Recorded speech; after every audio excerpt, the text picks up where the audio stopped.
ყველას ჩვენ ვართ პედიატრი ძმები, დღეს იმ ერთ-ერთ გავრცელებულ კითხვაზე ვისაუბრებთ, რასაც მშობლები ხშირად გვისვამენ. რატომ არ ლაპარაკობს ჯერ ჩემი ბავშვი?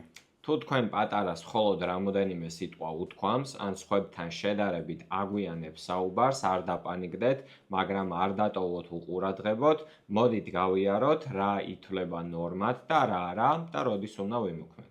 ექსპრესიული მეტყველების შეფერხება ნიშნავს, რომ თქვენ ბავშვს უფრო მეტი ესმის, ვიდრე შეუძლია თქვას. ის შეიძლება ასრულებდეს ინსტრუქციებს, მიუთითებდეს ჟესტებით, გადმოსცემდეს სათქმელს, მაგრამ ასაკთან შედარებით ნაკლებ სიტყვას ან მოკლე ფრაზებს იყენებთ.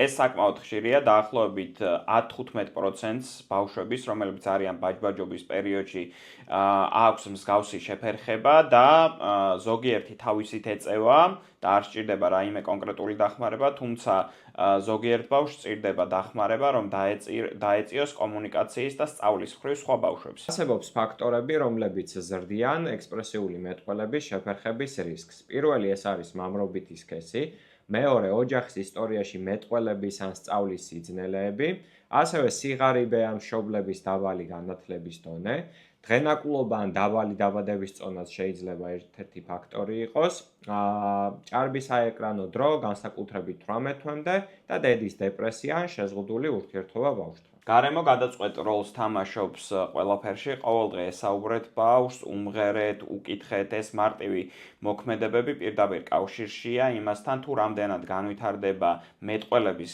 გზები და დაიქცელება თავის ტვინი ამ მხრივ. მოდი დავით გავფანტოთ რამოდენიმე მითი მეტყველების შეფერხების შესახებ. პირველი არის ბიჭია, ბიჭები მოგვიანებით ლაპარაკობენ. ბიჭებმა შეიძლება ოდნავ გვიან დაიწყონ საუბარი, მაგრამ თუ ასაკობრივი მოთხოვნები ვერ სრულდება, შეფასება ყოველთვის საჭიროა. მეორე ეს არის ორენოვანი ოჯახი, ამიტომაც არის ჩამორჩენილი, რომ ორენოვან ოჯახში გაიზარდა. ესეც არასწორია, ორ ან რამოდენოვან ოჯახებში ბავშვები შეიძლება უფრო გვიან იწყებდნენ საუბარს ვიდრე ერთეროვანი, თუმცა განგაშის ნიშნები და ნიშანსვეტების სხვადასხვა მაჩვენებლები უნდა მიყვებოდეს განვითარების ეტაპებს. კიდევ ერთი მითი არის ძმარი და ძმის მაგივრად ლაპარაკობ. ბავშვს უნდა კონდეს კომუნიკაციის სურვილი, კომუნიკაციის სოციალური და ინტერაქციის მოტივაციის ნაკლებობა ნებისმიერ ვარიანტში უნდა იმსახურებდეს ყურადღებას. შემდგომი ასევე უნდა მივაქციოთ ყურადღება, ყველაფერს ხვდება, უბრალოდ არ ლაპარაკობს. ესეც არ არის საკმარისი. კარგად ჩანს, რომ თითქოს ესმის ბავშვს, მაგრამ რეალურად შეიძლება ჟესტებსა და კონკრეტულ რუტინებს ეყრდნობიან, ამიტომ რეცეფციული შეფერხებაც კი შეიძლება გაგვეპაროს ამ დროს და ესეც ყურადღება მისაქცევია აუცილებლად.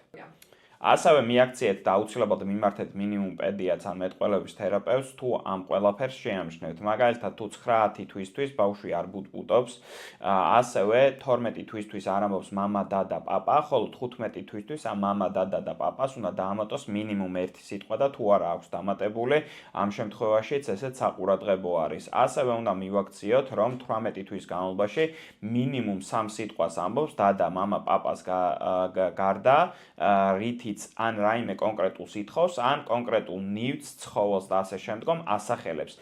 24 თვისთვის კი ჩვენ ველოდებით, რომ სიტყვის მარაგი იქნება დაახლოებით 50 სიტყვა და ორ სიტყვიან კომბინაციებსაც უკვე იყენებს და რაც ასაკთან არ არის შეჭიდული და ნებისმიერ ასაკში არის განგაშის ნიშანი, რაღაც დასწავლის სიტყვები ან პროგრესი თუ უკან ვითარდა, ანუ განიცადა რეგრესი, ნებისმიერ ვარიანტში უნდა მიმართოთ ექიმს. ეს ნიშნები შეიძლება მიუთითებდეს არამხოლოდ მეტყველების შეფერხებაზე, არამედ სმენით პრობლემებზეც, ან უფრო ფართო განვითარების მდგომარეობებზე, როგორიც არის აუტიზმის სპექტრის აშლილობა. რომ შევაჯამოთ, თუ ამ ნიშნებს დაინახავთ, არ დაველოდოთ, აუცილებლად მიიყვანეთ პედიატრთან, შევამოწმოთ და ვიმოქმედოთ. ადრეულმა შემოწმება შეიძლება უზარმაზარი განსხვავება მოგვცეს, ხოლო შემდგომ ვიდეოებში კი განვიხილავთ უკვე როგორ უნდა მიუდგეთ ექსპრესიული მეტყველების შეფერხებას. და გახსოვდეთ, თუნდაც თერაპიაზე არ მოხდეს ბავშვი, სახლშიც ბევრი უნდა ვეცადოთ, რომ ვესაუბროთ, წაუკითხოთ, ვეთამაშოთ და ვიურთიერთოთ პატარასთან. და კიდევ ერთი დაიმახსოვრეთ, რომ ეკრანი მეტყველებას არ ასწავლის, ეს მხოლოდ თქვენ შეგიძლიათ. თუ ეს ვიდეო სასარგებლო იყო, მოიწონეთ გვერდი, გამოიწერეთ არხი და გაუზიარეთ თქვენს მეგობრებს. კარგად.